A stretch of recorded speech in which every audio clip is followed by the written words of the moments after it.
In the name of the Father, the Son, and the Holy Spirit. Amen. Lord, we thank you for the gift of today, as we want to reflect on the readings of the 5th Sunday of Lent. As we are coming towards the end of this season, we ask you to continue to give us the Spirit to be sincere on this journey of fasting, of praying, and almsgiving. May you open our minds and heart that whatever we shall share as our reflection will help us to grow more in loving you and serving you. We ask this through Christ our Lord. Amen. In the name of the Father, the Son, and the Holy Spirit. Amen. My dear friends, today I want to give a reflection on the Gospel of John, chapter 11, verse 1 to 45. And my theme is, Come Out of the Tomb. As we approach the end of Lent, the church gives us one of the most powerful signs of Jesus' identity, the rising of Lazarus. This is not just a miracle story. It is a revelation. It tells us who Jesus is and what he desires to do in our lives. My dear friends, my first point is that Jesus enters our suffering. When he arrives in Bethany, he finds griefs. He finds grief, loss, confusion. Martha and Mary both say the same thing. Lord, if you had been here. And then we encounter one of the most moving moments in the scriptures. Jesus wept. Jesus is always weeping for you and me. This reminds us that God is not distant from our pain.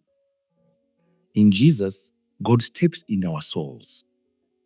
He sees the tombs we carry, loss, disappointment, and sin, fear, and he does not ignore them. He knows them, and he comes into those sorrows, pain, and fear. My dear friends, the tomb we live in, Lazarus had been in the tomb for 4 days. By human standard, the situation was beyond hope. But Jesus says, take away the stone. Take away the stone. What are the stones in our lives? Sin we feel trapped in, habits we cannot break, relationship that seems dead, and often we become comfortable in these tombs. We accept them as permanent. But Jesus challenges us to believe that transformation is possible. My dear friends, my third point is Lazarus, come out.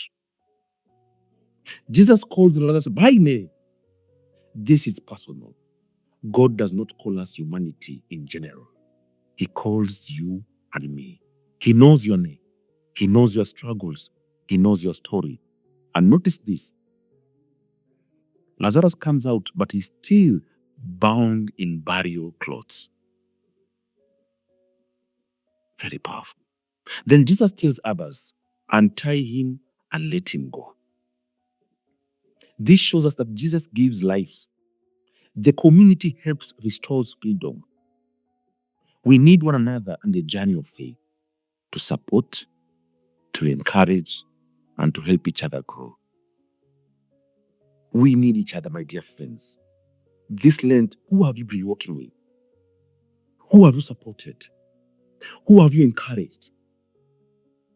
I know there are people who are going through a lot, but we are called to walk together. That's why when he was sending his disciples, he sent them 2 by 2. My dear friend, we reflect on another point, a call to a new life. The message of this Sunday is clear. No situation is beyond God's power.